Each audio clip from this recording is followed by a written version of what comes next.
Assalamualaikum warahmatullahi wabarakatuh. Nama saya Ahmad Nabil Al-Amin Mirosli, bernombor metrik A168532. Jadi pada hari ini saya ingin membuat refleksi mengenai pengajaran yang telah saya lakukan pada tempoh hari, iaitu mengenai makro dan mikro. Jadi video pertama yang akan saya jelaskan pada hari ini, pertama sekali mengenai pengajaran mikro. Pengajaran mikro yang telah saya lakukan pada tempoh hari ialah mengenai ibadah korban tingkatan 2. Dalam kelas tersebut saya melihat bahawa murid memberikan kerjasama dengan baik. Jadi kekuatan dalam pengajaran mikro di atas talian yang telah saya lakukan pada tempoh hari, yang pertamanya ialah saya menggunakan suara yang jelas. Jadi dengan menggunakan suara yang jelas terlentang, maka murid yang mendengar akan lebih fokus dan lebih mudah untuk mendengar serta jelas sebutan yang guru cakap, yang guru sebut, yang guru ajar pada sesi tersebut. Okey, seterusnya pula ialah di awal video saya menyuruh murid supaya meneka gambar yang mana dengan cara tersebut guru dapat melihat sejauh manakah murid dapat gambaran awal ataupun meneka apakah subjek yang akan diajar pada hari itulah, supaya murid lebih bersedia dengan gambaran tersebut dan memudahkan ilmu ataupun pengajaran tersebut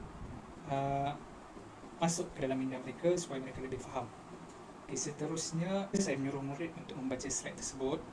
Jadi murid berebut-rebut untuk membaca. Ini menunjukkan bahawa murid sangat aktif dalam kelas, yang mana mereka mahu untuk mencuba ataupun untuk membaca slide tersebut. Okay, jadi seterusnya kelemahan pertama yang saya dapat lihat ialah murid tidak membuka kamera.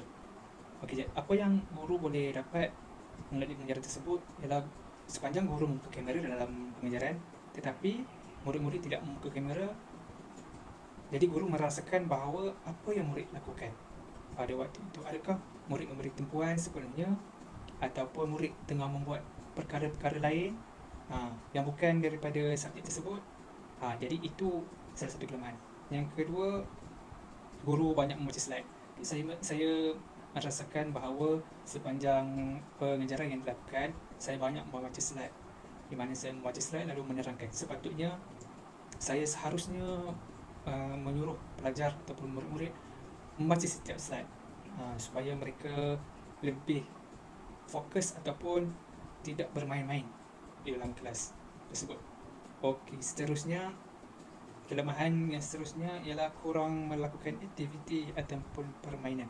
Jadi di dalam slide, dalam pengajaran tersebut, saya kurang untuk bertanya ataupun melakukan aktiviti seperti permainan.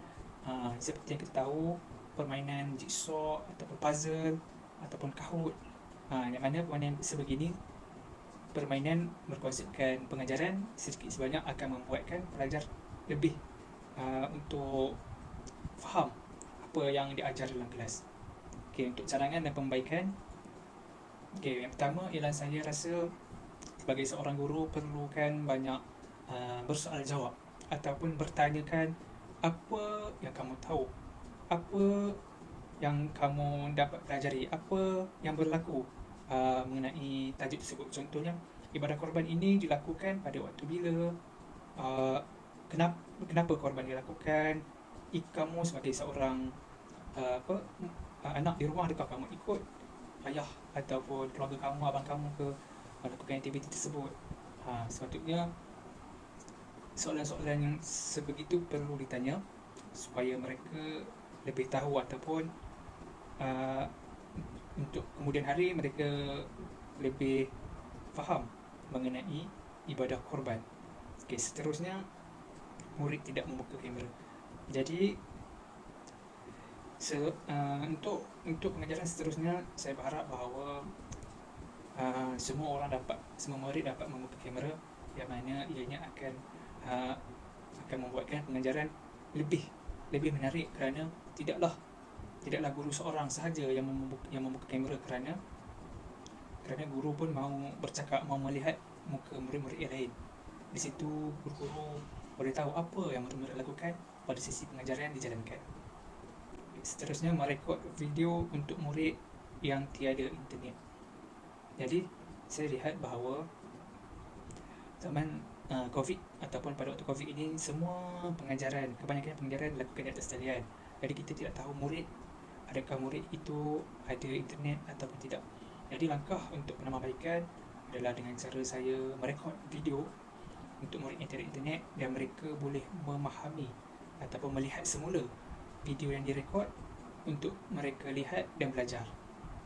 Kesimpulannya, apa yang saya dapat ialah yang pertama, mendapat pengalaman di waktu pengajaran di atas talian. Jadi sebenarnya pengajaran di atas talian juga memerlukan cara-cara ataupun teknik untuk mengawal pelajar, untuk bercakap dengan pelajar, supaya pengajaran itu diteruskan dengan lebih baik. Okey, seterusnya, dengan adanya pengajaran seperti ini, saya rasa penambahbaikan untuk ke arah lebih baik ataupun pengajaran yang lebih baik dapat dilaksanakan ataupun dapat dibuat setelah pengajaran yang pertama dilakukan. Jadi pengajaran yang pertama dilakukan, maka yang kedua, yang ketiga akan menjadi lebih baik, dan saya akan lebih bersedia untuk melakukan aktiviti pada masa tersebut. Seterusnya, pengajaran makro. Pengajaran makro ini dilakukan di atas talian, yang mana tajuk pengajaran saya pada kali itu ialah mengenai jenazah tingkatan 3. Jadi kekuatan yang pertama yang saya dapat ialah dapat melibatkan semua murid. Okey, pengajaran pada waktu itu hanyalah seramai 3 orang sahaja. Jadi dengan bilangan murid selama 3 orang itu, saya boleh mengawal dan banyak bertanyakan soalan kepada mereka, dan ianya memudahkan untuk saya bercakap secara terus tanpa diganggu oleh orang lain, yang mana 3 orang ini akan fokus kepada saya sahaja. Seterusnya, kekuatan yang kedua ialah saya memberikan penunggahan positif. Okey, jadi seperti kita tahu, ilmu mengenai pengurusan jenazah ini perlu ada ataupun perlu kita belajar sebagai seorang Islam, yang mana bila salah seorang daripada ahli keluarga kita yang meninggal dunia, contohnya ibu bapa kita, maka sebagai seorang anak, kita perlu tahu apa yang perlu dilakukan. Seelok-eloknya anak yang melakukan kepada ibu bapa yang menyiapkan mengenai pengurusan jenazah. Itu yang seharusnya sebagai seorang anak. Okey, seterusnya, kelemahan.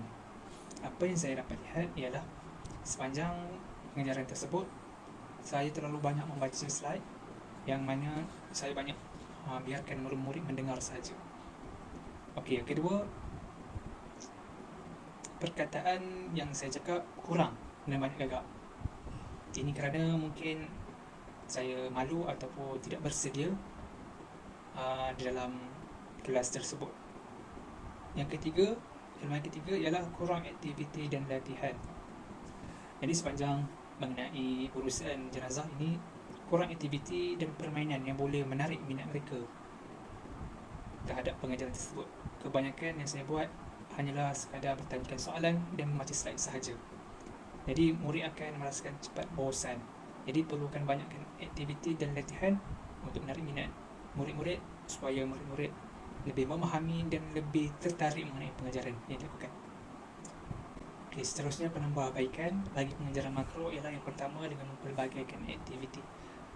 Apa yang saya lihat bahawa aktiviti-aktiviti yang boleh diletakkan dalam pengajaran makro ini antaranya adalah seperti kahut ataupun puzzle, untuk adanya permainan, untuk menarik mereka, serta perbanyakkan soalan antara mereka untuk mereka lebih faham apa yang mereka belajar pada hari itu. Seterusnya, saya sebagai seorang guru perlu memperbanyakkan bacaan supaya saya dapat menceritakan kisah-kisah serta langkah-langkah yang perlu dilakukan semasa pengurusan jenazah itu dilakukan. Jadi dengan memperbanyakkan bacaan akan membuatkan saya lebih yakin dan lebih tenang untuk mengajar, dan perkara ini mudah untuk mereka memahami apa yang saya ajar.